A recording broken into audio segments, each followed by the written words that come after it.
السلام علیکم ورحمۃ اللہ وبرکاتہ۔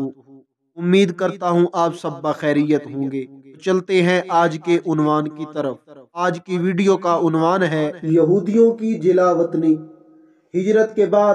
جب حضور اکرم صلی اللہ علیہ وآلہ وسلم مدینہ تشریف لائے تو آپ نے مدینہ اور اطراف مدینہ کے یہودیوں سے صلح و عہد کا معاہدہ فرما لیا، مگر یہودی اپنے عہد و پیمان پر تا دیر قائم نہیں رہے، بلکہ انہوں نے حضور اکرم صلی اللہ علیہ وآلہ وسلم اور مسلمانوں کے خلاف اندرونی اور بیرونی سازشوں کا جال بچھانا شروع کر دیا۔ اسی دوران یہودیوں میں سے قبیلہ بنو نذیر کے ذمہ دار افراد نے ایک روز یہ سازش کی کہ نبی اکرم صلی اللہ علیہ وآلہ وسلم سے جا کر یہ عرض کریں کہ ہم کو آپ سے ایک ضروری مشورہ کرنا ہے، اور جب وہ تشریف لے آئیں تو دیوار کے قریب ان کو بٹھایا جائے، اور وہ جب گفتگو میں مصروف ہو جائیں تو چھت کے اوپر سے ایک بھاری پتھر ان کے اوپر گرا کر ان کی زندگی کا خاتمہ کر دیا جائے۔ چنانچہ آپ یہودیوں کی بستی میں تشریف لے گئے، مگر ابھی آپ دیوار کے قریب بیٹھے ہی تھے کہ اللہ تعالی نے بذریعہ وحی یہودیوں کی سازش سے آپ کو مطلع کر دیا،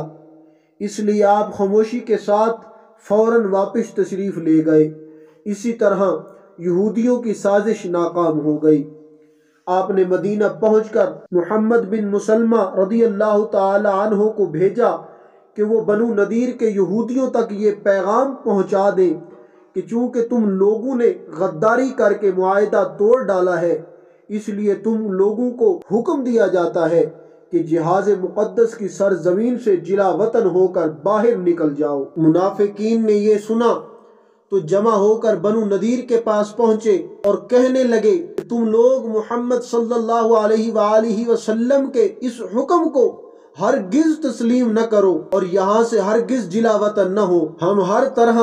تمہارے شریک کار ہیں۔ بنو نذیر نے منافقین کی پشت پناہی دیکھی تو حضور اکرم صلی اللہ علیہ وآلہ وسلم کا حکم ماننے سے انکار کر دیا۔ نبی اکرم صلی اللہ علیہ وآلہ وسلم نے جہاد کی تیاری شروع کر دی اور حضرت عبداللہ بن ام مکتوم کو مدینہ کا امیر بنا کر اور صحابہ کرام رضی اللہ تعالی عنہم کی ایک فوج لے کر بنو نذیر کے قلعہ پر حملہ آور ہو گئے۔ یہودی اس قلعہ میں بند ہو گئے اور انہوں نے یقین کر لیا کہ اب مسلمان ہمارا کچھ بھی نہیں بگاڑ سکتے،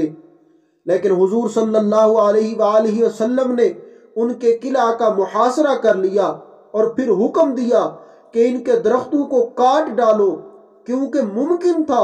کہ درختوں کے جھنڈ میں چھپ کر یہودی اسلامی لشکر پر چھاپا مارتے۔ ان حالات کو دیکھ کر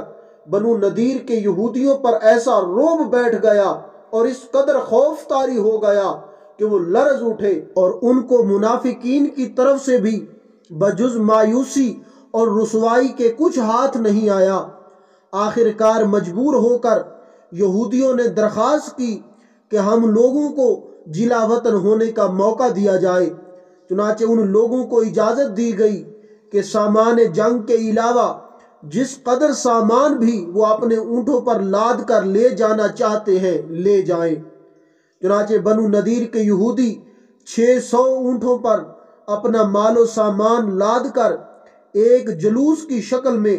گاتے بجاتے مدینہ سے نکلے، اور کچھ تو خیبر چلے گئے اور زیادہ تعداد میں ملک شام جا کر اضاعات اور اریحہ میں آباد ہو گئے،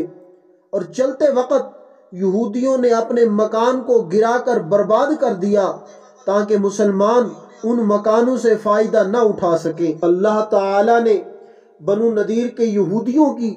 اس جلا وطنی کا ذکر قرآن مجید کی سورۃ حشر میں اس طرح فرمایا ہے کہ ترجمہ: اللہ وہی ہے جس نے کافر کتابیوں یہودیوں کو ان کے گھروں سے نکالا ان کے پہلے حشر کے لیے۔ اے مسلمانوں، تمہیں یہ گمان نہیں تھا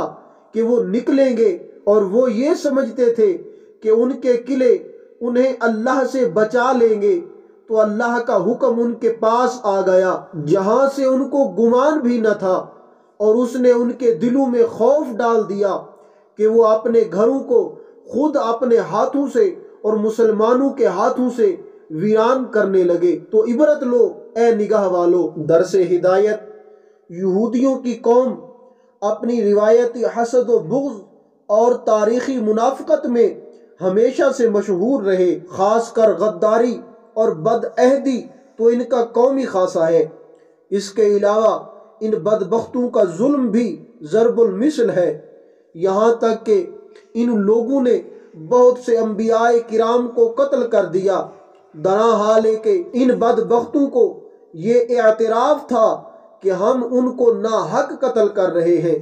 خداوند قدوس نے ان کی بدعہدیوں اور وعدہ شکنیوں کا قرآن مجید میں بار بار ذکر فرما کر مسلمانوں کو متنبہ فرمایا ہے کہ یہودیوں کے عہد و معاہدہ پر ہرگز مسلمانوں کو بھروسہ نہیں کرنا چاہیے، اور ہمیشہ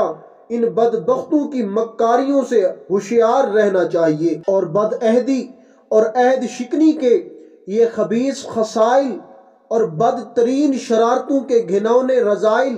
زمانہ دراز سے آج تک بدستور یہودیوں میں موجود ہیں، جیسا کہ اس دور میں بھی دیکھا جا سکتا ہے کہ یہ لوگ آج کل اسرائیل کے غاصبانہ حکومت بنا کر فلسطینی عربوں کے ساتھ کیا کر رہے ہیں،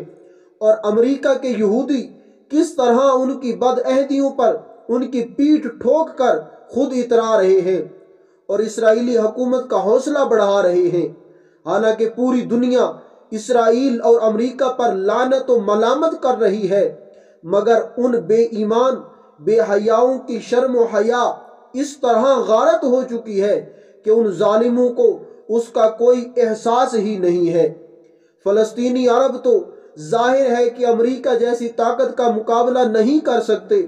مگر ہم نا امید نہیں ہیں اور قرآنی وعدوں سے پر امید ہیں کہ انشاءاللہ تعالی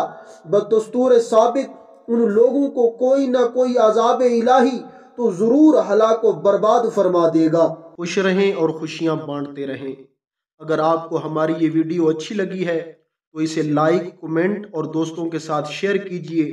اور اگر ابھی تک آپ نے ہمارے چینل کو سبسکرائب نہیں کیا تو ہمارے چینل کو سبسکرائب کر لیجئے، اور مجھے اجازت دیجئے اگلی ویڈیو تک کے لیے۔ اللہ حافظ۔